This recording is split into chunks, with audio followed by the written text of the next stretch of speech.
One day, men will look back and say, I gave birth to the 20th century. In a world where zombies, ghosts, serial killers, and vampires all exist, it's Nico, Brian, Mike, and Dustin, and they are all that stand between you and the films that could end the world. Welcome to the Don't Go Out There Horror Movie Podcast. Welcome back, everybody, to the Don't Go Out There Horror Movie Podcast. Just want to thank all our fans and listeners. We really appreciate all the support. You guys are awesome. Before we get into tonight's movies, I want to give a quick shout out to our website, don'tgoouthere.com. Brian has done a fantastic job with the website. If you want to listen to our weekly releases of our episode, from episode 1 to the weekly release, it's there. You have an office job, you don't have access to your phone, check out the website. You can listen there. We've done some incredible interviews in the past with the biggest names in horror. Check out our interviews tab if you want to go back and listen to those if you've missed them. We also have our store there. We have some brand new t-shirts. We have mouse pads. We have Shan's Etsy page attached as well if you want to grab a DGOT tumbler. They're really cool, so check them out. And the last thing I'm going to shout out is our social media, Facebook, Twitter, Instagram, YouTube, TikTok. Like us, subscribe us, follow us, all that good stuff. We love interacting with our fans. We love meeting new people. We love reading your comments and questions on the air every week. So definitely link with us on social media. And I'm going to shout out our what we call blood donors. It's our version of a Patreon. We have the traditional monthly reoccurring kind. You're a big fan of our podcast, our show, and you're like, I want to help those guys out. We have that available as well, and all of that money goes directly back into the show, not into our pockets. Or if you're a big fan of a movie and you want us to review, we've had several blood donor reviews in the past. You know, you're a big fan of a movie, you want us to review that one, that donation is available as well. Hey everyone, Dustin here, and listen, when I'm not watching horror movies, there's a pretty good chance that I'm watching wrestling. And if you are like me and you also enjoy professional wrestling, you may enjoy my new podcast. It's called The Lore of the Ring. It's available on Apple, Spotify, Google, Amazon, iHeartRadio, you name it, I'm out there. And if you want to hear me talk about WCW, WWF, WWE, ECW, TNA Impact, and so much more, come join me, and I appreciate the support.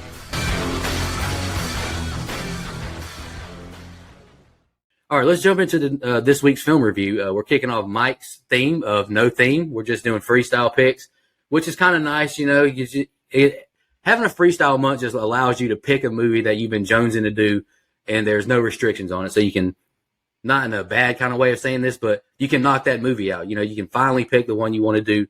And tonight is Brian's pick. What's your pick, brother? So I went with 2001's From Hell. It's just been on my list of movies to do for a long time. So when it finished as a runner-up in last week's Fan Choice Month poll, and Mike went with Freelance Theme, I thought, it would be a good one to pick. It came out when I was a senior in high school, but I'm pretty sure it took me a few years to watch it before I saw it. And I'll admit, I liked it a little bit more back then than I did now. But yeah, I've always liked it for what it is. I mean, which may be a little bit different than a lot of people think of this movie in particular. Sidebar, I know we talked about it before, but this one probably would have been a good movie to do with a true crime podcast, Too Close to Home, like we had talked about before, because, yeah, like while it's supposedly based on Alan Moore's graphic novel, it takes so much liberties. It's even a huge deviation from what really happened in real life. And I get into that a little bit more talking about Fred Aberlin. And I know some people care about historical accuracy, but some movies I do and some I don't. And, well, this one, I just don't. This was so long ago to me for some reason. I just don't. I see this as just a Johnny Depp movie, much the same vein as Sleepy Hollow or, even obviously the Hannibal Lecter stories, of course. And I enjoy it. It's entertaining. It's not a 9 or a 10 for me, like Silence of the Lambs is or anything, but it's a fun watch. Definitely has one of those, definitely has a lot of things that I take issue with, but it's a good middle of the road movie for me. Yeah, I'm going to echo what you said, kind of, Brian. I had not seen this movie at all, but it's been kind of one of those movies I've scrolled by on HBO Max thinking I need to watch that one just because I'm a Johnny Depp fan. I like a lot of his movies, and especially these kind of dark, gothic-y looking ones. I think, like we've done Sleepy Hollow, Sweeney Todd. I like both of those movies a lot. So the tone kind of gives me the same vibes, but I'm not real familiar with the Jack the Ripper or this story all that much, even though I am a big true crime fan. So doing this with Too Close to Home might have been a good idea just so they can dive a little deeper on that story. But I thought the movie was, pretty middle of the road too. I thought it was pretty good. My biggest issue is I just don't really have much rewatchability for it ever again, really. I kind of enjoyed it for the 1 or 2 times I did watch it, but really don't plan on watching it anytime soon again. But Johnny Depp was amazing as always. I read some articles about poor Heather Graham's London accent and getting ripped to pieces, but it really didn't bother me. Like I just don't care like you, Brian, with the historical accuracy, stuff like that. Like it didn't bother me to where I couldn't pay attention or took away from my focus. But I thought the movie was pretty good, and I enjoyed it for what it is, but I don't plan on ever rewatching it again anytime soon. Mike, you want to go next? Yeah, so for the second week in a row, it's a movie I've never seen, which I actually enjoy. Now, like Nico, I've scrolled past this film before and thought about turning it on, not going to lie. When I saw 2 hours, sometimes that's not something I'm going to immediately click on. But I also love true crime. Like Nico, I believe we listen to the same podcast as well. So we're getting the same kind of true crime content. Although I tend to skip over podcasts when they cover Jack the Ripper just because it was so long ago. And it's never really interested me and pulled me in. Exactly. I'm not going to lie. This movie kind of got me to think twice about that. Maybe I will be a little more interested in those stories. Here's what I'll say. I've never seen it. So you're going to get those real live note-taking thoughts again. But this movie is okay. Like, I think this movie starts really strong, and I have a lot of notes in the first 2, sets of scenes that we do. And then I have a lot to say about towards the end. But I don't have a lot in the middle. And I think I like this movie for what it probably could have been. To be damned with historical accuracy, I mean, you kind of throw that out the window a lot of the way here. So I would have gone, because this movie kind of starts out crazy. It's like, what the hell? Like, this movie is nuts in a good way. And I wish they kind of would have kept that going. I feel like they pulled back and grounded it in a little more realism until the end where it really gets crazy. So I kind of wish they had just stayed on theme there.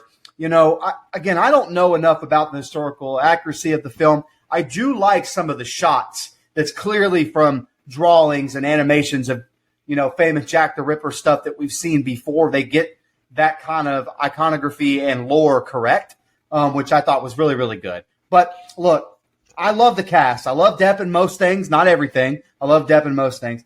And I love Coltrane, man. Fucking Hagrid. He's not just Hagrid. He's a great character actor, and he's great in this film. I like the fact that it is a retelling of Jack the Ripper. It's a very interesting concept for a movie to me, or at least a horror movie, because I had never seen it been done. I've never read the graphic novel, so I don't know anything about that. But I think they get more things right than they do wrong after doing a little, well, not from the graphic novel, but you'll see what I'm talking about later. I think the first and last sets of scenes are really wild and fun, but there's just this dull lull in the middle, not to be a rhymer here. But it's an interesting concept. The movie slows down a little too much for me. I'm excited I got to watch it, and I'm glad maybe now I'll go back and revisit the actual case. But it's a good pick, Brian, for sure.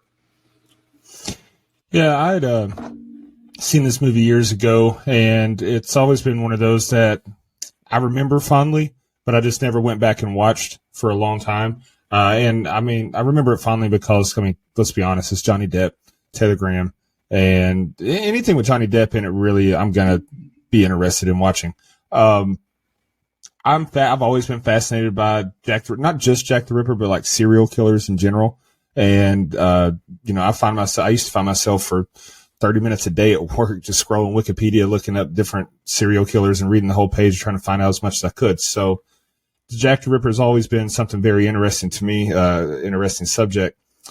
I think the movie does a good job of capturing, the era.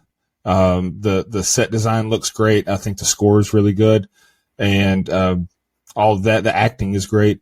I do kind of fall on the other side of the coin, though, of Brian, where you said sometimes when they ignore historical facts and just make their own stories, it's fine. Sometimes it's not. It does bother me in this one a bit. I was thinking earlier, it's like, everybody loves Remember the Titans, but that movie is not the most historically accurate depiction of what actually happened there. So the way that I compare that is that this is like if Coach Yost had won the state championship and then went on to win the Super Bowl the same year. It's like, well, just kind of taking off on your own journey to make heroes that didn't necessarily exist. But yeah, I really enjoyed it. The runtime was a bit much. The pacing sometimes I feel like is a little slow, but it's a good movie. It's a very solid movie. Yeah, I won't argue that it does drag a little bit. Yep. Maybe gets a little monotonous with just, is going through all the different women with the same things happening. But go ahead, Mike. Can I say I think this movie tries to be like 3 different genres in one movie?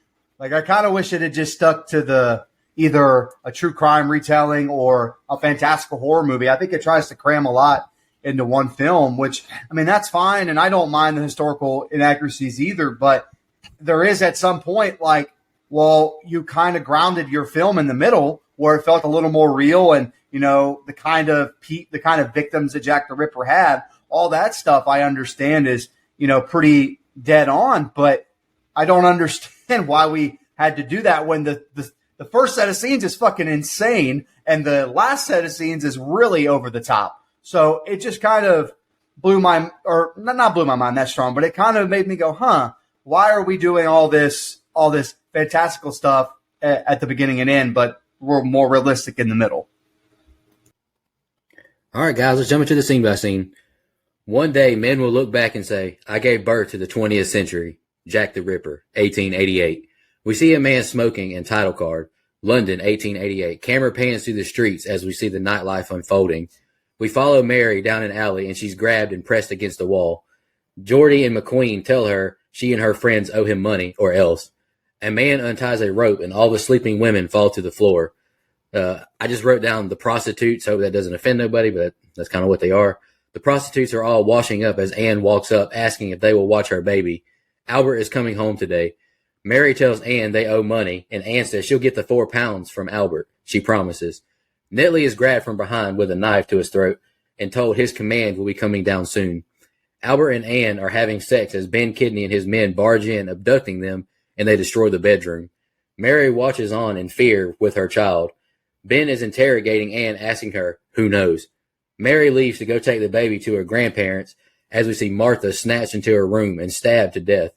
We meet Aberline, who is getting high. He has visions of London streets and sees blood pouring down the walls and a man stabbing a woman, killing her. Peter arrives and tells Aberline to get up, smacking him. He wakes up in a bowl of water, regaining his normal state of mind. Peter asks him what he saw, and Peter says a woman was killed, and it was the way how that was alarming. They're at the morgue, and they're shown Martha's body. Sir William asks Dr. Farrell if they can witness the procedure. We see Anne strapped to a table and drugged. They perform a makeshift lobotomy on her. William says her dementia is gone forever now. The prostitutes are at the bar now having a drink and discussing Anne and Albert and what they're going to do to pay the Nichols boys back. Polly earns some money until McQueen shows up and takes it and puts a blade to her eye. A constable shows up breaking it up. He tells Polly she's a dead woman. Polly is abandoned after she calls her friend a pig. Polly is with a man we can't see eating grapes and offered a drink. She's grabbed from behind and choked. We see her on the street, throat slit and her genitalia being mutilated. Her body is found by a constable and he whistles for help. A crowd gathers as Aberline arrives. He notices she was killed somewhere else and brought here. He concludes there's more than one person involved as pictures of him are taken. He finds a grape stem and checks her lips for drink. Back to the morgue and the mortician's retch. Peter wants to get revenge on the Nichols boys, where Aberline says these murders are meticulous. He wants every veterinarian and butcher interviewed. He tells the men she was disemboweled and had her throat slit. At least one organ was removed. Aberline meets with Sir Charles, and he says maybe it was a Red Indian. Aberline says it was a man who is educated with dissection. No one in Whitechapel could afford grapes. It must be someone with money. Sir Charles blames a Jew butcher. He brings up Aberline's dreams and says only to proceed with proof. Keep me informed, he says, as he shoos him away. Bright red sky as we hear mobs forming, blaming Jews. Windows closed and doors locked. Aberline gets home, turns on his phonograph, and gets in the bath. He smokes and makes a sketchy-looking drink. We see Aberline with Victoria, who tells him she's pregnant with his child, and he wakes up in a panic. All right, Brian, that's the opening set of scenes I got. What'd you think? Well, fun little fact right off the bat. At this point, this was, I think, the third Johnny Depp-led movie to start off with a quote, which, I mean, this may not be correct, but I feel like a few of the Pirates movies may have started off with a quote after this. I don't know. Write in, tell me I'm an idiot. What's new? But What I'm not an idiot in saying is that the soundtrack by Trevor Jones, who was actually the first person signed on to this movie, is phenomenal. It makes the movie to me like completely. It's a big blockbuster type of score that stood out to me on this rewatch. The Hughes brothers, I think, did a fantastic job with the shots and the directions, while Peter Deming did a great job with the cinematography. This fucking one shot that opens this film with Mary walking through the town, I thought it's absolute chef's kiss. My favorite shot in the film. Deming actually did the menu that we just covered here recently, and Scream 2, 3, and 4. Check out those reviews. Don'tGoOutThere.com. But all that just combines to make this atmosphere that I think is just fantastic. I mean, just the flies that are all around them all the time, especially in the morgue. It feels like turn of the century, and I love it. Heather Graham playing Mary. She was so big right here in the late 90s. You know, she was just coming off Boogie Nights and Austin Powers 2. Both were huge hits. If I'm not mistaken, she had just started dating Heath Ledger, who was shooting A Knight's Tale in the same studio lot as this. Love that movie, by the way. The movie's fucking great. But she was huge in this, like, 5-year span of Hollywood. Obviously, like we talked about, a lot of liberties taken with Mary, who is a pretty terrible prostitute, if we're being honest. I mean, in this movie, but I get what the Hughes brothers were trying to do as far as, you know, trying to keep her.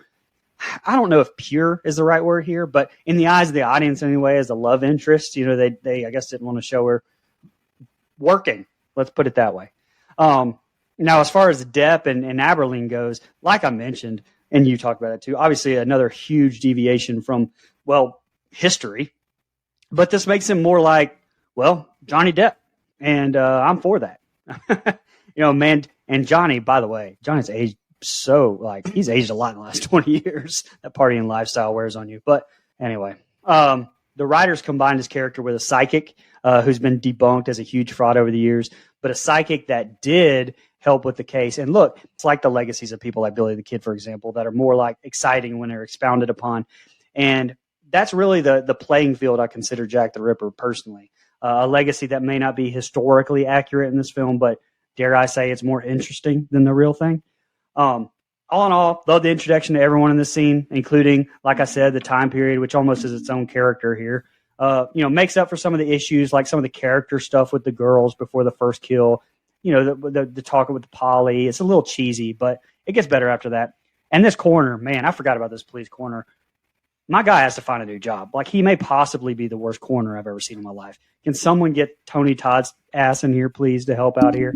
You know, as a Lord of the Rings movie fan, Bilbo Baggins in this role here. God rest Ian Holmes' soul, who died in 2020, but it's hard for me to get past him as Bilbo Baggins now, which especially because the movie shows his, like, basically his true height in here, and it's, I don't know, and we'll get into it later when it's revealed, but he really is, it's just obviously, yeah, I don't know, it bothers me, but I do like Aberline's visions. I love the way that they're shot. I can't help but feel like Depp was right at home in these chasing the dragon scenes. Am I right? Go ahead, Mike. I didn't write it down, but I thought the same thing. I was like, oh man, that ends up imitating life at some point. Okay. But I love the opening. Like, I really love the cold opening. I love the music. I love the Jack the Ripper quote there. I love period pieces in general, for the most part anyway. And I feel like we don't get quite enough of them in horror. So when we get one, I'm like, oh man, okay, I'm going to be locked into this. And there are a lot of times where I am locked into this. Again, I took these notes live rounds, first time ever watching it. So some questions get answered later, blah, blah, blah, blah, blah. You know the shtick by now. She uses the lines that buttons are hard to come by. That's a great line, because in modern day, button costs like 30 cents. But for someone in her line of work at this time period, she's probably right. Buttons were hard to come by. Speaking of Heather Graham, I won't say it because I don't want to be labeled a creep or anything. But, you know, there's a running gag on this show. Joke, as in not real, that I've been saying for a long time. But anyway. It's not real? It's not real? No, it's not real. It's a joke. It's a bit. I thought it was real the whole time. Oh, man. You believe pro wrestling was real too? It's not? God, oh, shit, man. I hate to break it to you. Okay. Still real to me, damn it. Look, I'm sorry I wrote this, but even back in the day, broke bitches were jealous. I mean, as soon as this rich woman walks up, they're all mad at her. I mean, I'm just saying, you can't tell me there's not some truth to that. Broke people jealous of rich people. It happens all the time. I understand that people wanted historical accuracy, but I think Johnny Depp brings something to this role where he makes it very, as Brian put it, Johnny Deppish. Like he's just playing. I don't want Johnny Depp to play a different character. He's playing himself, trying to play another character, and I like that. He does it in Sweeney Todd. He does it in a lot of other movies, and I think he does a pretty good job here. These drugged out cutscenes are really creepy, really trippy. I'm a big fan of them for the most part. There's one that I feel like I've fallen and hit my head, and there's, Saw 5, on in the background. But other than that, I think these are really good and interesting the way they kind of show these drug trips he's going on. Believe it or not, I actually like the fact that this first kill isn't fully shown. It's kept in the shadows. I think the bloody knife blade is a really cool shot. And so I like that. I like that creative choice there. But I bet, you're watching the hysteria here in London. I bet things that happened like that back then were just absolutely insane because, yeah, we have the world at our fingertips now, but they certainly didn't. So somebody being cut up on the street is not a very, commonplace, especially in a city like that. So I can only imagine what that's like. Old medical treatments are a topic that I'm fascinated with, the stuff we used to try to cure people with. And, these doctors or whatever, the way they're trying to, quote unquote, solve things and cure things are very, very interesting. And I thought they did a good job, as Dustin said in his intro, kind of capturing the era of like old school medicine in that way. I love this scene with the woman around the table because it's like a modern gossip lunch. You're watching like a rom-com and you see all their friends out at lunch and they're talking shit about people. That's basically what this scene at the table is. Then you get this man in the alley that's trying to fuck. And I'm sorry, Dustin, but I wrote that's a typical Thursday for him at Roosters. What? Sorry, what'd I say? So she gets killed, and you can't tell me the hand on the glass slide isn't influenced by my man James Cameron's film Titanic, which is very popular still at the time in 2001. I mean, they're even in a car. You can't tell me there's not a little bit of social influence there, social contagion. So shout out to Titanic as always. Look, I love this shot of the Ripper after he's killed Polly and he's leaving her on the street. I think it's iconic imagery for Jack the Ripper. I think, all the drawings and animations I've seen, that's really what comes across on screen there. I think they did a great job capturing it. And I don't mind showing after the kill as long as they actually show it and they don't hide it like a lot of other movies do that try to like tamp kills and tamp gore. So this man tried to blame everybody but the average white guy. He blamed Indians. He blamed Jews. This man's running through the roster like Clayton Bigsby, trying to blame everybody else but the average white or the advanced white dude, I guess. And here's a last thing, and it's a final note, a tip to all of you people. Don't drink too much absinthe. You'll end up kissing your sister in a European nightclub. Go ahead. That's a Euro trip reference. You're welcome. It is. All right. So, yeah, I love starting with a quote from the actual Jack the Ripper. And then the opening score is great. But I'll be honest, it's kind of a letdown for the title card. Like, that's a very lackluster title card to me. It's fine. It's just, I don't know. I wanted something so small can take something over the top sometimes. I do like how we're brought into the scene. It's like we're walking down the street in London in 1888. Like that was really cool how we got a look around at our set and our costumes and everything. I thought that was great. The opening does feel a little chaotic to me though. Like there's just a lot thrown at us. We meet this group of girl. 2 different men pull knives on people. A couple are kidnapped mid-coitus. Then we hear our first stabbing with no real explanation of what our primary storyline is that we're going to be following. And so it's kind of you're behind the 8 ball a little bit at first, trying to figure out which direction we're going. Then we meet Aberline, and you just gotta love a cop that hangs out in an opium den. Like that's cool. His visions to me, I felt like what you were saying, like it felt very typical real life Depp, but it was also shot in a way as like made me think of Rob Zombie. So I'm probably gonna watch a Rob Zombie movie later. We get our second victim here off, in our first few minutes, and it baffles me that Jack the Ripper in real life is able to do all this shit on the sidewalk or, out in the open, like you were talking about, Mike. It's crazy that, was able to kill as many as he did and not get caught. And then, yeah, the open racism is just absolutely wild. It just shows the times, like in 1888, it's like, as a red Indian or as a Jew. That's just crazy stuff to watch in 2023. He's definitely canceled. And then, look, I know everyone has their vices, but my man Aberline goes hard. What a damn cocktail he made. I thought the same thing, Like bro. absinthe God is, yeah, dang. absinthe is wild enough, but he also put laudanum in it, and like, holy shit, buddy. Like, all right. He's not welcome to come to Roosters with me because I'll end up in a damn hospital. But it's a solid open once it kind of levels out. Once you know which way we're going and you know who the primary focuses are, which obviously you know who it is because Johnny Depp and Heather Graham are on the poster, so you know they're important people. But I guess the secondary characters, once you figure out what we're doing, it's a solid open. All right, we're at Polly's funeral, and they drop her casket into the tomb. The women drop flowers on her as Aberline and Peter walk up. They ask for the lady's help, but they begin to walk away and blame McQueen. Aberline says he can't do anything if no one testifies against him. The women are all in a room, and Mary tells her of her mother and back home. Annie asks about the clean-shaven men who abducted Anne and Albert. She thinks they were officials and they should go to the papers. Mary thinks they should talk to the inspector and not go to the papers. The room's owner barges in, smacking Annie, and kicks them all out. That shit was wild as hell.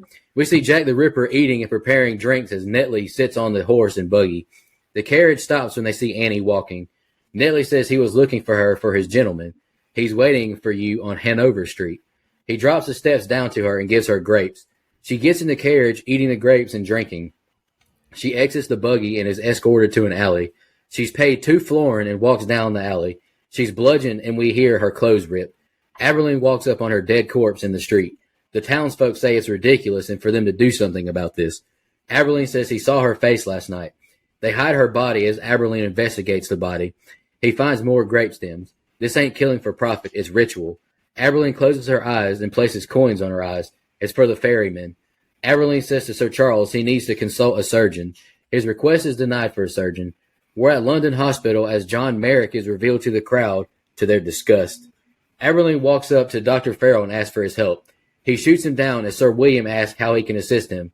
He was a surgeon but suffered a brain seizure 6 months ago. Aberline draws a knife and asks what kind is it. A listed knife, he says, and asks for the police report. He reads it over and asks Aberline questions. He tells William he found grapes and laudanum on the victims. He tells Aberline the killer is right-handed and is using more than a listed knife. Aberline asks if the killer is a surgeon himself. He's advised to look for someone educated on human anatomy. Buckingham Palace, Sir William meets with Queen Victoria about her grandson's health. She thinks he's suffering greatly in his mind. Aberline shows Peter and the other constables where he wants double security. Jack the Ripper asks Netley why was he called here. He says he can't take it anymore. He comforts him and Netley begins to weep, not understanding. We are in hell, Netley. Mary is grabbed by Peter and put into a carriage with Aberline. She says she'll testify against McQueen, but he tells her it'll only lock him up for a year or two and his boys would kill her. They're at dinner now and she's wolfing her dinner down. He tells her she'll be a great mom one day and says he does have visions. He asks to think carefully about anything happening to her or friends out the ordinary. Aberline says Anne's child and her grandparents are missing now. Aberline is trying to meet with Ben Kidney and says he was told to meet him. He gets sassy with the desk man to learn where his office is. He goes into the file room and looks through a book called Cleveland Street. Ben Kidney makes it back to his office and Peter lights a barrel on fire, causing an explosion to signal for Aberline, and he sneaks out of the building amongst the chaos. All right, Brian, the next set of scenes I got. What'd you think? So, admittedly, I do kind of take, I don't know, the scenes during the day, I have a little bit of an issue with. I mean, they feel a little bit out of place to me. I can't really explain it, like the funeral scene. You know, I know it was theirs basically so Mary Kelly could talk to Aberline in such a way that I'm not sure she ever would have in real life. But like in Sweeney Todd, for an example, you brought it up earlier. Burton just does these type of scenes better. And it just found me wishing Burton had done this movie during scenes like this. That's all. Kind of a sad fact here about the Dark Annie kill scene. It was actually actress Katrin Cartledge's last ever scene on film. She died a year later from complications of pneumonia, apparently. But it was a decent death scene. I wish they would have shown a little more. But as you know, I kind of touched base on in the last kill, in the final scene. They were really worried about getting an NC-17 rating, so I suspect that's why some of these kills were dumbed down. It was just, I don't know, it was just disappointing. That's all. You know, and as we discussed in our Scream 2 review in 1998, the fucking MPAA was really being dicks during this time period. So I mean, I get it. They were being hardcore. I think the scene where it shows the Elephant Man, Joseph Merrick, could have been cut. Like, I get the first medical scene and why it was included, but this one kind of makes no sense to me. I guess besides to show the discussions between people in the society, or just the cruelty of the time, or both. I don't know, but there was no need for it, in my opinion. Just pick up with Aberline busting into their party. I'm also not the biggest fan of the police briefing scene either. First of all, how Aberline gets the dots connected and I pun intended there, as the start of the star is beyond me, because literally it looks just like a fucking line between two dots. I don't know how he said, oh, that's going to be a star. I think they could have done a little bit better job with that, but okay. They do have the real life crime scene photos on the wall, which is, it's okay, but the jokes made by the officers took me out of it. It didn't really fit the seriousness of the scene to me. And even the Ripper, you know, talking to my guy Netley with the Netley's got that MMA fighter cauliflower ear too. What's the point of that? You know, besides just to harp on the from hell aspect of the Ripper letter and obviously the movie namesake. I didn't get that either. I think Aberline sneaking into the records room is hilarious. I mean, the whole thing is so top secret that it's filed away for anyone to easily find. Hilarious. Not to mention Aberline used his real name to get in there. Did he not think that they'd find out that it was fucking him that went in there? I mean, like, I don't know. Honestly, this is my least favorite set of scenes in the movie, if I'm being real. Yeah, definitely find it the most boring and like a slog to get through. Like it's this is what I talked about in my open, where the movie really kind of starts to slow down. When I wish it would have, if it had started this way, okay, maybe we're building up to something. But I think to go balls to the wall and then kind of cut it off after that really kind of threw me for a loop. But you know, anyway, how do you drop a casket? I don't know. Has anyone ever been to a funeral where that happens? Because I've never seen it. All these white women had big fuck the police energy, which at that time probably would have gotten you hung in public. So, you know, a little historical inaccuracy there. You know, they show the meat being eaten, and I understand why they did that for imagery purposes, but God, that was a bad piece of, I mean, I know it's not prime rib, but that looked like prime rib, and that was too rare for me, man. You got to get it just right. That meat is basically raw, man. Might as well been, as my family has called it growing up, cow sushi, when you eat it that raw, which I think makes no sense, but it's hilarious. You know, really, these quote unquote prostitutes, which let's be politically correct here, call them sex workers. Okay. They would have done it for food. I mean, it shows that they would have done whatever you wanted just to get a little bite to eat. I think that's something I liked, that aspect, because it showed, you know, at that time, that's just what you had to do or what you could do to survive. This is probably the first like cut scene where Johnny Depp goes on a drug cocktail trip that I didn't really enjoy. Like I mentioned earlier, it just kind of felt like I'd fallen, hit my head, and there's, you know, and my eyes are all blurry and I have a concussion. Somebody left Saw on in the back. It was a little too trippy. It kind of took me out of it.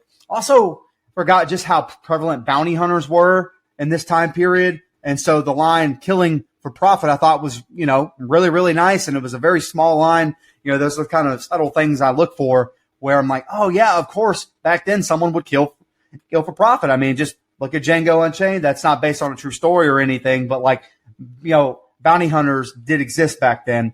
That you mentioned the Elephant Man scene. I'm not saying I like it, but you know what it reminded me of? And this is kind of a commentary on how I feel about how all this stuff goes. It reminded me of a D1 college football coach having a summer clinic at the quarterback club meeting at the country club, trying to present new stadium renovations. Like, it was very disingenuous and gross and you know, fake as hell. Like, that's the way I took it. It felt like they had the Elephant Man on circus, and I didn't like that either. I thought it was unnecessary just because we'd already kind of got that, you know, the medical scene and we get the point. I don't feel like, I don't know. It just didn't, it felt like it was there to have some kind of shock and awe. I didn't really enjoy that. I like the parts where where the doctor and Depp are going back and forth, but it does slow the movie down. It slows it way down. Like, I know we're trying to fill in some story, have some exposition dump, but again, I just think it really takes the wind out of the sails. I'm just finally glad that after like 34-minute absence, we get to see Heather Graham back on screen. I mean, I don't mean this in a call me sometime way. I mean this in I felt like Heather Graham was misused in this movie as a character. Like, I feel like there could have been more Mary Kelly. You mentioned how popular Heather Graham was at the time, Brian. I felt like you could have really, used her more. If you're going to fictionalize the story anyway, I felt like you could have had her be a bigger part of it. And last thing, I wouldn't believe anybody that told me they were having visions about me. That's a little weird and a little creepy. And, if there's something I know a thing or two about, it's being a creep. I've used it. I dreamed about you. Here it works. All right, Urban Meyer. Yeah, but I agree before I forget, because I didn't write this. I didn't put it in my notes, but before I forget, I agree with Brian about the Elephant Man. Like, and I'll give what you're saying too, Mike. Like, you can appreciate that they included it, but it was just pointless to me. Like, No, that's fair. It was just, all it did was take up time in a movie that I felt like this part especially drug. Then you want to talk about a traumatic experience, though. Your friend died, and it's bad enough that the casket was dropped, but the damn thing fell apart, and then you see her face and her throat's all stitched up. Like, woof, that's some rough shit to deal with there. One of the things that happens in this set of scenes that just it stood out to me, and I liked it a lot, was I like the sequences that we get here when the murders happen. Like, if the murders are going to be off screen, like, we're not going to get a clear look at the murders, at least give us something unique or cool. And this movie definitely does it. Like, we get the flashes and the like the cut scene style that it's shot. I really like that. And then I'll keep mine short and sweet because, yeah, I agree. This was a tough set of scenes for notes and my least favorite set of scenes in the movie. But my man Hagrid, he made a cool ass bomb to get, out of that barrel. He definitely learned that at Hogwarts. But that was crazy. I agree with what you said, Brian. Like, that, just the logic of that. He walks into a place and uses his real name, and then an upstanding sergeant is going to create an explosion to get out of it. Like, I feel like that's a little bit of they took some liberties there, but yeah, I was ready to get to the next set of scenes for sure. Ben and his men look through the room and they say, "He's been here. He can smell him." Aberline and Mary go to visit Anne. They're told she has a lot of mental disorders and she's violent to herself and others. They ask Anne if she remembers Mary, and she says, "Go away." Alice is laughing to me all day long, she says. He asks about Alice's father. Aberline asks about Albert and his paintings. He promises to help baby Alice, but not yet. He needs more time. He tells her his wife passed away giving birth to his son. They head to the gallery now to look at paintings. He shows her and he asks if she knows him. It's Albert. Aberline is at Williams and barges in. He needs to speak. Dr. Farrell says he's sick and can't have visitors. William okays his visit and they have tea. He says Prince Edward being Jack the Ripper is incomprehensible. He tells Aberline Albert has syphilis. The disease is far along enough to where his hands shake. He can't cut the women, and he knows nothing of anatomy. Underground, we see Ben Kidney, Sir Charles, and other important men watching Dr. Farrell being sworn into the Freemasons. Aberline thinks all the letters are rubbish, and Peter thinks he's foolish for trusting in Mary. A kidney is delivered to Aberline from hell. Mary tells the other women about the Albert portrait. Aberline asks for Mary to come outside and talk. He wants her and her friends off the street and gives her money for a room and instructions after 3 days. She wants to show him the village she was born. She goes to kiss him and he stops her. She gets offended until he presses her to the wall, kissing her. Liz and Ada are dancing in the room humming. Ada pushes Liz away as she tries to kiss her. An argument ensues and the window is broken. Aberline tells Peter Ben Kidney used to assist surgeons and the guards. Ben wants to take them all out because the baby was an heir to England and could bring it all down to pieces. Liz is picked up by Jack the Ripper and offered a drink. She shoots it immediately and he asks if she'd like to go somewhere. She says, "Follow me." She drops the grapes and she tries to run away. Netley captures her and he yells at Lipsky to go away. Liz has her throat slit. A man with a horse and buggy finds her body on the ground. Aberline tells Peter he didn't finish the kill. He won't be satisfied by this. Aberline envisions the knives and tools. He walks down the street. A man appears in front of Kate and slices her throat. Aberline is tripped and thrown into a wall. Withers tells him to find a scapegoat and headbutts him. They leave his body in the alley. Nedley says, let's hurry up then is asked for a piece of chalk. Aberline wakes up to a ruckus. He runs to the crime scene as we see Kate is dead. Sir Charles tells the press to leave and for him to wash that message off the wall. Peter is ordered to have 2 constables to wash it off, and Aberline is suspended from duty. Aberline leaves a letter with the bartender and tells him it's private. He's packing up his office and looks at the crime evidence again. He takes the grape stems. He's at home high and has another vision. He sees Mary's death happening. Mary leaves the bar with her letter, and Nedley stares her down. Next set of scenes are ending. Brian, what'd you think? All right, so yeah, first of all, this throat slash on Liz is absolutely phenomenal. Definitely my favorite kill of the movie. I don't know how much of that was CG and how much of it was makeup, which, I mean, that's always a good thing. But I'm going to give props to Neil Gorton, the makeup department supervisor, and his team, as well as George Gibbs, special effects supervisor. Fantastic job there. Really all throughout, but especially on that kill. It is a little humorous, though, that apparently such great care was taken to accurately reproduce the actual sites of the Ripper murders. They used illustrations, actual photographs, and the wounds. Why? I mean, why cherry pick, what to be historically accurate on and what not to be? I don't know. Just do what you want. But, okay. It was accurately represented, I guess, apparently. So I'll just throw that in there. And here in this set of scenes where the Ripper asked Nedley for a piece of chalk, it's here, and I don't know if it's on purpose or not, but they don't cover up the Ripper's voice. And I don't know if it's just the way that they shot the two talking, but you can easily tell here that it's Ian Holm and basically how short he is.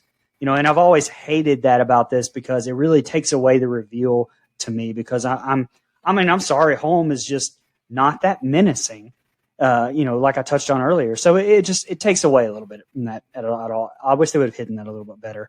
I don't really have a lot on the set of scenes. I'm just ready to get to the ending at this point. Yeah, it's really disturbing stuff when we see Anne Crook again. Like, that is just absolutely brutal what they did to her, and it's honestly chilling to see how much of a shell of herself that she was, and then the look that she has now. So that one stuck with me. I really like the conversation we get between Aberline and Sir William here. It's just good stuff here to give us a broader look at the possibilities. It's very essential plot details there, so I really like that. And then this motherfucker pulled out a full shot glass out of his coat, and Liz didn't think that was a red flag. She just got on in. Come on, man. Like, he pulled that shit from under his coat like it. Anyway, I get it, though. If you're wanting to get fucked up, just don't ask questions. Just drink it. And then he kills Liz, and then he did a drive-by throat slash on Kate. So that's like we're our pacing is picking up here, and I thought that drive-by throat slash was brutal to the point and kind of awesome. We're a big fan of throat slashes on this show, so I thought that was cool.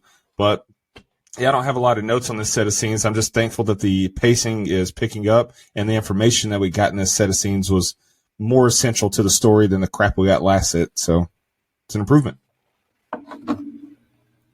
Yeah, just to kind of go back to the end of the last set of scenes, I put it on this one. I'm not really sure why. I just kind of was a little off on the cutoff there, but that's okay. I said we kind of pick up where the last set of scenes left off. The movie slowed down a bit, going, holy shit, a fucking explosion. Like, that's like it was, like you mentioned in the last set of scenes out of nowhere, slow, boom, there's an explosion. That thing doesn't really fit and make any sense. But anyway, look, I can't imagine a mental institution around this time period. Like, if you think, especially for a woman, if you think people are treated like dog shit now, man, I can't even imagine the kind of insane treatments they went through back then. I think that's the kind of stuff that adds a little bit of scary to this movie, for lack of a better term.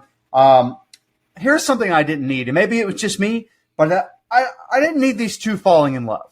Like, I don't really know if that adds anything, or it didn't for me. Like, I think this would have been just like maybe her trying to help out and trying to, just solve the murder of her friend. But, again, if that's true to life, I'm unfamiliar with the story. If that's true to life, okay. But I'm not a big fan of having a love plot in this movie. It didn't do much for me. And again, we get more scenes of the doctor and the detective, but this is kind of the first time where I'm like, about this doctor.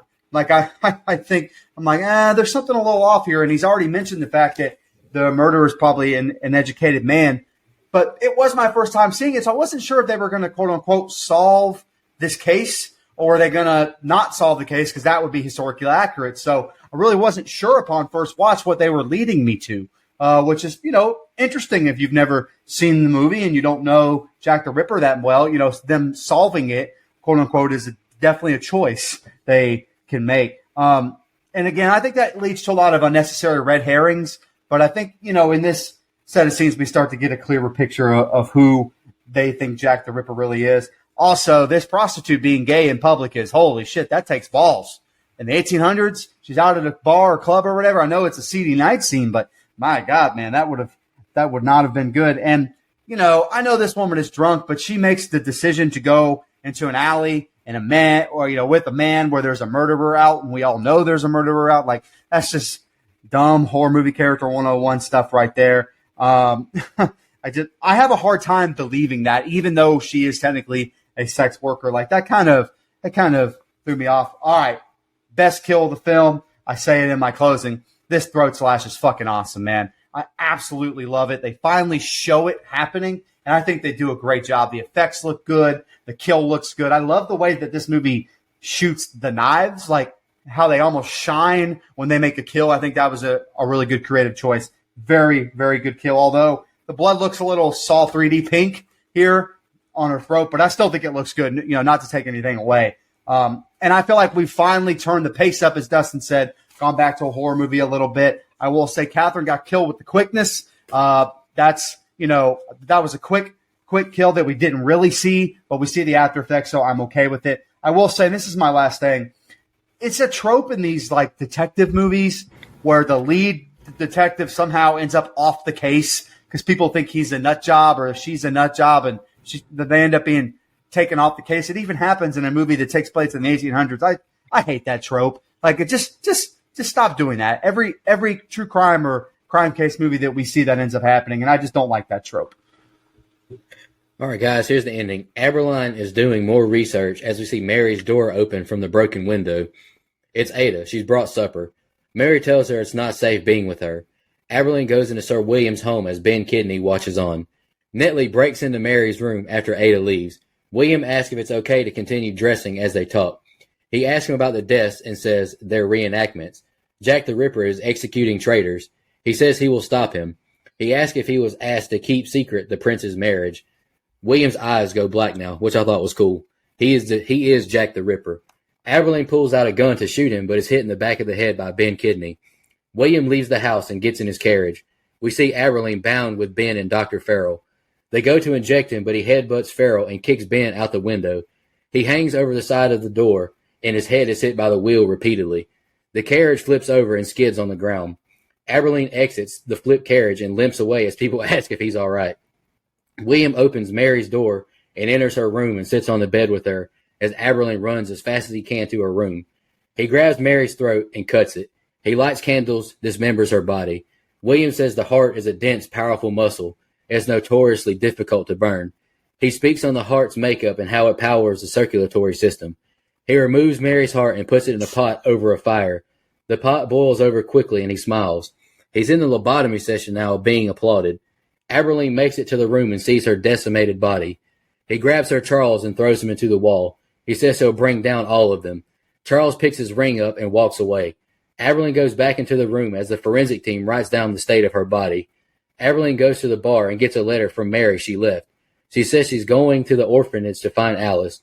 She thought they could be happy in her old village by the sea. Queen Victoria says she's grateful for Sir William, but wants to hear nothing more of it.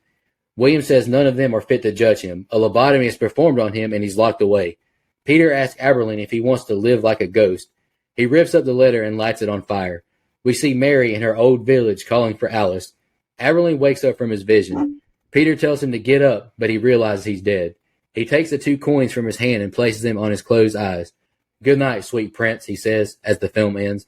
All right, Brian, what do you think about the ending? I mean, it was fine. I don't know, a little bit more miss than hit for me. I do like this swerve with Ada and Mary. My biggest complaint is that, it wrapped things up too nicely. And for the Ripper case being so famously unsolved, like Mike brought up, I would have liked that. Plus, like I mentioned, I wasn't the biggest fan of the reveal with Goal, especially, with the basically supernatural aspect and his eyes turning black during the reveal and, his voice changing. Not to mention, old dude slipped in on a police detective without being seen like that. He hit Depp on the side that he turned around on. Like, I don't know. It was a lot for me to let go, I guess is what I was trying to say. I would have liked to have seen him, think it was Goal, but in the end, never really be sure, maybe. And it would have given him a little bit more reason to not go to Mary, if he thinks that Ripper's still out there. But, now I did love the scene in the carriage and that crash, dragging Warren's ass on that pavement after he hits the wheel. I thought that was fantastic. But, man, that final scene with Ada. So the police officer describing the scene so it can be written down as evidence are actually lines taken from the real-life crime scene report. And the final murderer was the only one in the movie that didn't exactly follow the wound patterns and stuff found in the actual victims. Like I mentioned, like they toned it down because of their fear of that NC-17 rating. But given the rest of the movie and really only, 2 graphic kills, I think that would have been a shocking-ass way to end on. Like the victim, just showed it. That would have been like, holy shit. And I think it would have left you as an audience, like, despite any issues with none of the other kills being shown, I think you would have forgotten a lot of that if it would have ended on this. The victim was found with both breasts severed, every facial feature slashed and torn, and her belly cut open. Her intestines were hung around the room like Christmas garland. There's actually a well-known photograph of the victim still in her death pose, as they say. It's included in almost every book about the Ripper murders. And, maybe they would have got NC-17. Maybe they could have, I don't know. I think it would have been a really cool thing to end on.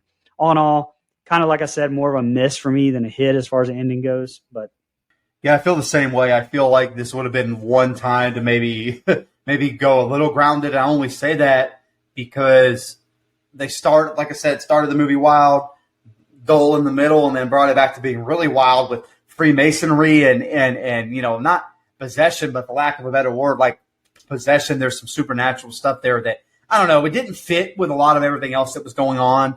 And I thought it was a little bit of a jump. I don't mind the quote unquote killer being Goal, but I feel like you said, Brian, Jack the Ripper case is so famous because it's unsolved, technically. I mean, there's definitely some good clues out there that I've seen, at least just, casually, that maybe someone has finally found who it could have been. But I mean, famously it's unsolved, and I think that makes it the case that it is. So trying to fictionally solve it is a little weird. I don't mind rewriting of history. Inglourious Basterds is one of my favorite movies, and it doesn't quite get the death of Hitler historically accurate. So I think, you can do fantastical history. I just thought it didn't work in this particular case. I think they have a good jump scare here at the start because of Depp's vision of Mary Kelly, and it ends up being one of the other workers. And I think that, I don't really like a jump scare, but that was a pretty good one. I will say in the previous set of scenes, I thought they gave away Goal being Jack the Ripper. And so when it finally is revealed, it was not some big thing. Like, I thought it was just okay. There's a fight/chase scene that I think is absolutely hilarious that it takes place in a carriage drawn by horse, because we're so used to seeing these kinds of things in cars in modern movies. And I think that it's absolutely fucking funny that this one takes place in a horse-drawn carriage. I thought that was great. I do like the scene where Goal is going mad, and it's like, you mentioned the supernatural. Facial expressions as far as the acting and stuff is great, but again, not a huge fan of the reveal. I did not see this movie turning into a Freemason conspiracy one. That is something, or not even conspiracy because Freemasons are real, but I'm just like, I did not see this movie taking that direction. I thought, it was just a little odd. I will say Depp's character dying kind of makes sense. Maybe too neat of a bow, like you mentioned, but he did do a lot of drugs, a major cocktail, as Dustin mentioned earlier. So I understand him, dying at the end. That makes sense to me. So a mixed bag here at the end. I kind of wish they had just followed the true stuff and not had the case be solved. And maybe that's what led to Depp's death, because he couldn't solve it. I feel like that would have been maybe a little bit of a better character direction. Yeah, so first, we get a very tense scene when Ada sneaks into the room with the groceries. Like, damn, girl, It did not have to be that much of a situation. You just got some bread. But then I think it's a cool revelation that Sir William is the Ripper. I too kind of put the two and two together before the actual reveal, but the whole time you're kind of reserving hope. Like, no, he's working with the Queen. Like, it couldn't be him. And so I liked that it was that. And, he was kind of helping Aberline earlier. He was steering him in the right direction. And I do kind of like how black his eyes got, because I saw a quote that said, the eyes are the window into the soul. And so when it's revealed that he's evil, it's showing that he's got a black soul. So I thought that was cool. It was hilarious when Buddy got kicked through the window and his head kept smacking off the side of that well in the stagecoach. Like, I laughed my ass off. Did he die? Because if he did, that's my favorite kill. Spoiler. Like, that shit was hilarious to me. And then, god dang, he butchered the hell out of old girl. And then he had an out-of-body experience. That was kind of odd to me. Like, when he's slicing her up and then all of a sudden he transports to the classroom and he's teaching and all that. Like, that I could have done without. Because that, to me, shows that signs of he was more crazy than we'd been led to believe, although the real Jack the Ripper was thought to be a schizophrenic person and not someone that's well educated. So maybe that was them trying to blend the two and shows that he was crazy. And then when the police officer is describing the scene so it could be written down as evidence, those lines were taken directly from the real life crime report. That's a really cool addition as well. That's verbatim. And then I love the revelation that it wasn't Mary that died there. But wouldn't the Ripper have known that wasn't Mary? Like, he was very particular and very careful about getting the right girls this whole movie, this whole time. And Netley had been watching the girls closely. Netley got a good look at her, and he just didn't even seem to notice or care that he got the wrong girl. Like, that doesn't work for me. I actually really hate that. And then the ending, Aberline dying, yes, I agree. It makes sense that he died, but why? It was kind of pointless to have him die. He'd already decided he's not going to go off to the countryside and be with Mary and all this, but it just seemed like it was a pointless death. And I do like the callback that we got to earlier, though, because he was telling, Sergeant Peter about the ferryman and why he put the coins on the eyes. So I like that callback there, but it just seems like an unnecessary conclusion for him and the movie. He could have lived happily ever after, or he could have just, leave it up for who knows what happened to him. But to show him dying that quickly after, everything that was unraveled. And then it's also wild to me that this movie, I agree, Mike, it was wild. It was wild to say that the Queen of England was somewhat involved with Jack the Ripper. Like, she was kind of his sponsor because she wanted the problem taken care of. And so if that's the case, then if the Freemasons were behind it and Queen of England was well aware, I have a hard time believing that they would have sterilized him and thrown him in the hole like that, butt-ass naked. Like, it seems like they would have taken care of him a little bit more than that, but I don't know. It's a fascinating ending, to say the least. All right, I got a question, because maybe I missed it in my two watches, but Mary survived? I thought that when we saw Mary in her old village, I thought that was just like a vision from Aberline before he died. I might have missed it. I'm just curious. Well, she left him the letter that said that she's picking up baby Alice and going off to her village, and he was like, no, I can't go because they're going to be watching me and I don't want to put her in danger, and he threw the letters in the fire. Okay, I must have missed. I thought that she turned that letter in maybe that night before and she was going to leave in the morning. I don't know. I might have just missed it because, I was typing the whole time, so maybe I just missed it, but I thought she died. But And Aberline, like, picking up that brunette lock of hair is when he knew that was Ada, not Mary. Yeah. Okay, that makes sense then. Yeah. Okay, I missed that then. Okay, cool. I'm glad you guys revealed that to me. I definitely missed that. I thought it was weird when he looked at the hair, but I didn't even pick up on that, so that was cool. Let's jump into the social media comments and questions. We'll do Twitter first. Go Dogs. Randy Smith said, my vote for last month. I do remember this movie being a little better than it was, but I have seen way worse movies. 6 out of 10. Can't wait for y'all's take back to back, like Georgia, with some greats. Kevin Bacon last week and Johnny Depp this week. Georgia fans, man, they're the best, ain't they? All right, Andrew Ferguson tweeted us saying, great movie. I love how the killer had to be a particularly well-educated butcher because there is no way that someone in high society would be capable of such atrocities. Makes you wonder how many crimes went unsolved just because nobody in that circle were investigated. That's still how it goes nowadays, brother, I would think. If you got power, you can escape the corruption a lot. All right, jump over to Facebook. Dustin's burner account, Dex Cole, said, this is one of my favorite horror movies. I saw it just recently, and I think it's one I would recommend to anyone getting into horror films. Ian Holm is fantastic and steals the show for me. Okay. And we'll jump over to Instagram now. This is the last comment we have is from Matt Strickland. Love this movie the first time I saw it. Regardless of the fact they never caught Jack the Ripper in real life, it was still entertaining as hell. The way they brought the victims from the original investigation to life was outstanding. Not seeing Jack kill on screen was pretty crazy and brutal. Probably pretty close to how the real Jack did it. Anyways, great pick, Brian. Looking forward to hearing y'all's review. Appreciate that, man. It means a lot to absolutely. us. Brian, Dustin, y'all want to jump into any fun facts? Y'all have any? I said all mine, buddy. I got a few, and if I repeat anything you said, just ignore it or cut it. That's my bad. So in real life, the commissioner of police, Charles Warren, never arrived at the site of the fifth murder because he had resigned shortly before. Strangely, before his resignation, he ordered that no police officer was to enter a crime scene until he arrived, even though all the previous victims had been killed on the street. So no officer or investigator entered the building for 3 hours because they were unaware of his resignation. So that's kind of crazy.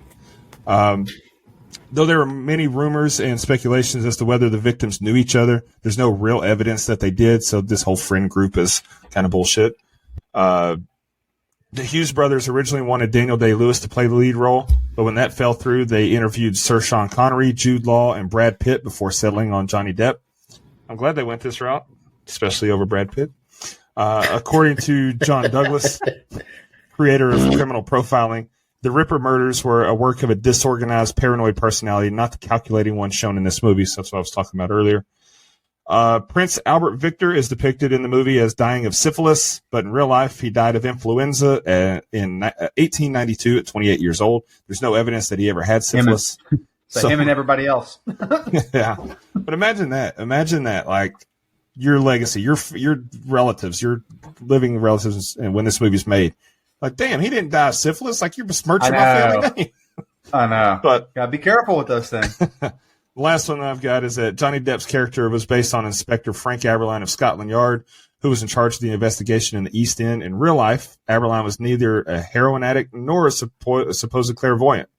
He died in 1929 in England at the age of 86, not shortly after the investigation in Hong Kong, which is shown in the alternate ending. Robbie Coltrane's character is loosely based on George Godley, who at the time of the Ripper murders was a sergeant at Bethnal Green. Bethnal? Yeah. So there you go. This is where we do the budget. Oh, sorry, I didn't know. My bad, man. Thought we weren't done. The budget for this movie was a cool $35 million, and it grossed the average salary that Brian makes every year, which is $74.6 million. So Whatever. Nice. That was too good. I'm just going to laugh at that. Honestly, my bad. I thought there were more fun facts. My bad. You good, brother. All right, let's jump into our favorite kill, least favorite kill in the rating. I'll kick us off. Favorite kill, I'm going to agree with you guys. The throat slash that we got to see real up close, I thought looked really good. That was probably my favorite, but I agree with you, Dustin. Ben Kidney hanging over the carriage, getting his head beat on the stagecoach wheel was the funniest for sure. Least favorite kill, I'm going to go with Aberline just because he was my favorite character in the movie. Rating, I kind of mentioned at the beginning. It was good. It was a good movie for a couple watches. I probably do need to watch it one more time just considering I missed the most obvious shit at the very end. But anywho, I thought Johnny Depp was great as well. He's good in all of these style of movies. I think he's a fantastic actor. I loved him. I think everyone else around him did a really good job as well. Like Dustin mentioned earlier, they did a great job with the set design, the feel of the time. I thought it was great. Just not super rewatchable, not something I want to pop on again anytime soon. And I agree, like Brian mentioned in his opening statements, just, middle of the road movie. I gave it a 6.5. Look, I love the idea and the premise of this film. And at times it really does a good job of getting me hooked into the story. And at other times it's slow and it loses me. I feel like it's trying to be a lot of different genres at once, which can be done, but I feel like in this particular story, it hurts it. I thought Depp was great. Graham was underutilized. Robbie fucking Coltrane was great as always. I love the London setting. You know, Dustin mentioned capturing the era. I think they did a great job. Loved a lot of the tracking shots as well as we kind of lead the Jack the Ripper, crime scene, see London. I liked some of that stuff as well. Brian mentioned the music. The music was fantastic. Like I think the soundtrack this is one of the movies where the soundtrack was a character on its own, and I think it really helped this movie along. So this movie has all the ingredients to make a bomb-ass soup, but I feel like it was missing something. It just needed something to kind of put it over the edge. I can't quite figure out what it is. Not super rewatchable, but I do think it's a good movie. I gave it a flat 7. All right. My favorite kill, like I said, is going to be Ben Kidney, like old buddy in Stagecoach Will. That's hilarious to me. But if we didn't really get confirmation he died, I don't think. Maybe I missed that. But if we didn't, then he did make it. Then I'll say Kate with the drive-by throat slash. Least favorite kill is probably the first one because it was completely off screen. The rest of, well, actually, no. You changed my mind, Nico. I'm going to say Aberline as well because it was just kind of a pointless death, and he didn't deserve, we didn't need him to die. The movie, my closing thoughts, it's a solid movie. The subject matter is great. Like, I'm very fascinated about Jack the Ripper, so I'd love that, but it does drag on a bit. The runtime, you feel it. And throughout history, we've been led to believe that the Ripper was never caught. No one knew who he was. He acted in solidarity, and or he acted alone. Solidarity means with people. But I'm fine with changing some details in some historical situations to make a movie or a story more interesting. But they pretty much abandon facts here. And so that plus the lack of rewatchability, like you said, Nico, because some of it does drag so long, I would recommend you watch it for sure. But it's going to be a while before I rewatch it again. So I'm going to say a flat 7 as well. Really quick, I should point out that my favorite kill was Liz Stride, which the throat slash, and my least favorite kill was Aberline as well because I thought his death didn't need to happen. Okay. My favorite kill is Liz's throat slash as well. My least favorite kill, I actually picked Polly because it was the first one because it was being off screen. I think it would have been a shocking start to have, a big gruesome kill right off the bat. And then, obviously one at the end, like I said, would have been a cool way to start and end it. But, there it is. All in all, I have a lot of issues with this movie, but it's very entertaining to me. I'll get right to it. And it's kind of becoming too much of a ritual. We need to change it up. And I think next week we'll change it up. But I gave it a 7 as well. Okay.